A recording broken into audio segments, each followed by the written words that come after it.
जय जिनेंद्र. पूर्णार्घ्य जैन ग्रंथवाचन अर्घ्य 7 भाग 27. मोहनीय कर्म.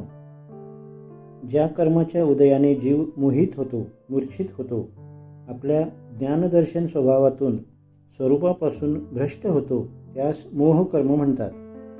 मोहकर्माचे 2 भेद आहेत. एक दर्शनमोह, 2 चारित्र्यमोह. एक दर्शनमोह.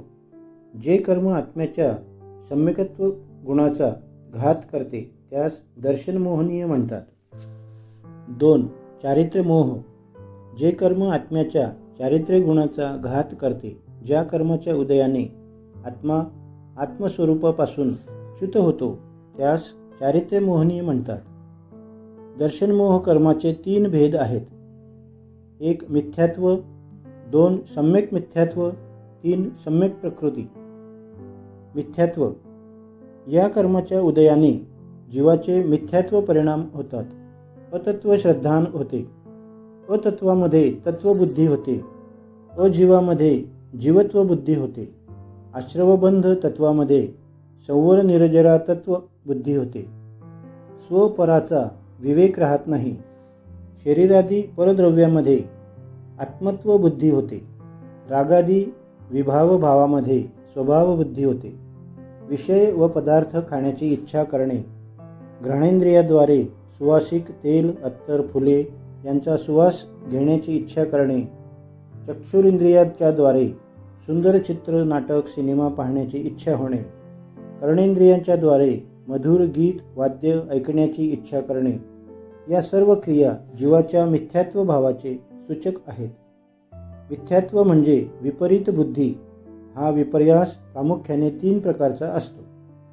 स्वरूप विपर्यास, कारण विपर्यास, भेदाभेद विपर्यास. 1. वस्तूचे जसे यथार्थ स्वरूप आहे तसे न समजता विपरीत समजणे, उपादान व निमित्त दोन्ही मिळून कार्य होते असे समजणे, हा कारण विपर्यास होय. 2. उपादान कारणाप्रमाणे निमित्ताला देखील कारण समजणे, उपादान व निमित्त दोन्ही मिळून कार्य होते असे समजणे, हा कारण विपर्यास होय. 3. शरीर व आत्मा किंवा रागभाव व ज्ञानभाव यामध्ये भेद असताना त्यांना अभेद समजणे, गुण व गुणी केवल ज्ञानादी गुण व आत्मा यात अभेद असताना त्यांना भेदरूप समजणे, हा भेदाभेद विपर्यास होय. 2. सम्यक मिथ्यात्व. ज्या कर्माच्या उदयाने सम्यक मिथ्यात्व स्वरूप मिश्र परिणाम होतात त्यास सम्यक मिथ्यात्व कर्म म्हणतात. 3. सम्यक प्रकृती. ज्या कर्माच्या उदयाने जीव सम्यकत्वापासून भ्रष्ट होत नाही, पण त्यामध्ये चलमलीन अगाढ दोष उत्पन्न होतात, त्यास सम्यक प्रकृती कर्म म्हणतात. केवली कवलाहार घेतात असे मानणे, हा केवली अवर्णवाद होय. खऱ्या शास्त्राला दूषण लावणे, व्यवहार शास्त्राचा नयाभिप्राय न ओळखता व्यवहार नयकथनाला परमार्थ समजणे, हा श्रुत अवर्णवाद होय. रत्नत्रय संपन्न मुनी, आर्जिका, श्रावक, श्राविका चतुर्विध संघाला दूषण लावणे, हा संघ अवर्णवाद होय. आत्मस्वभावाच्या आश्रयाने जे शुद्ध परिणाम त्याला धर्म न मानता शुभ रागाला किंवा बाह्य क्रियेला धर्म मानणे, हा धर्म अवर्णवाद होय. स्वर्गातील देव मांस खातात, अन्नादिकाचा आहार घेतात असे समजणे, हा देव अवर्णवाद होय. या परिणामांनी दर्शनमोह कर्माचा आश्रवबंध होतो. चारित्र्यमोह कर्माचे 25 भेद आहेत. कषायाचे 16 भेद व नो कषायाचे 9 भेद असे एकूण 25 भेद आहेत. कषायाचे एकूण 4 भेद क्रोध, मान, माया, लोभ व याचे प्रत्येकी अनंतानुबंधी अप्रत्याखानावरण, प्रत्यखानावरण, संज्वलन भेदाने एकूण 16 भेद होतात. अनंतानुबंध. जे आत्म्याच्या सम्यकत्व व चारित्र्य अर्थात स्वरूपाचरण चारित्र्य गुणाचा घात करतात, त्यास अनंतानुबंधी क्रोध, मान, माया, लोभ म्हणतात.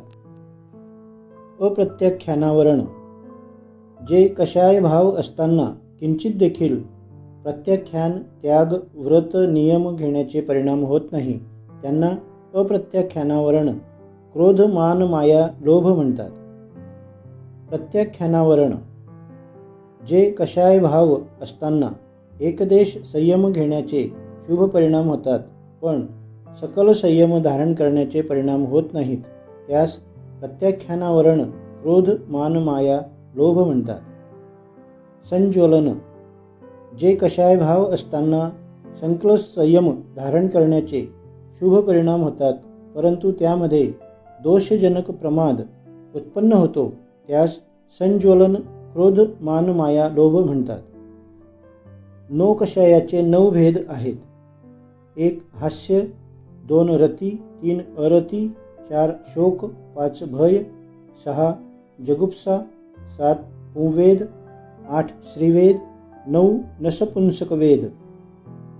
ज्याच्या उदयात हास्य उत्पन्न होते ते हास्य कर्म होय. ज्याच्या उदयात इष्टपदार्थाविषयी प्रेम, रती, अनुराग उत्पन्न होतो त्यास रती कर्म म्हणतात. ज्याच्या उदयात अनिष्ट पदार्थांविषयी अरती, द्वेष उत्पन्न होतो त्यास अरती कर्म म्हणतात. ज्याच्या उदयात शोक उत्पन्न होतो त्यास शोककर्म म्हणतात. ज्याच्या उदयात भय उत्पन्न होते त्यास भयकर्म म्हणतात. ज्याच्या उदयात जुगुप्सा अर्थात किळस उत्पन्न होते त्यास जुगुप्सा कर्म म्हणतात. ज्याच्या उदयात श्रीशी रममाण होण्याची इच्छा होते त्यास पुंवेद, नोकषाय कर्म म्हणतात. ज्याच्या उदयात पुरुषाशी रममाण होण्याची इच्छा होते त्यास श्रीवेद, नोकषाय कर्म म्हणतात. ज्याच्या उदयात स्त्री व पुरुष दोहोंशी रममाण होण्याची इच्छा होते, अथवा ज्याच्या उदयाने स्त्री व पुरुष या उभयलिंगांनी रहित असताना देखील तीव्र कामासक्ती होते त्यास नपुंसक वेद कर्म म्हणतात. कषायांच्या उदयात जे तीव्र क्षोभयुक्त परिणाम होतात त्यांनी चारित्र्य मोह कर्माचा आश्रवबंध होतो.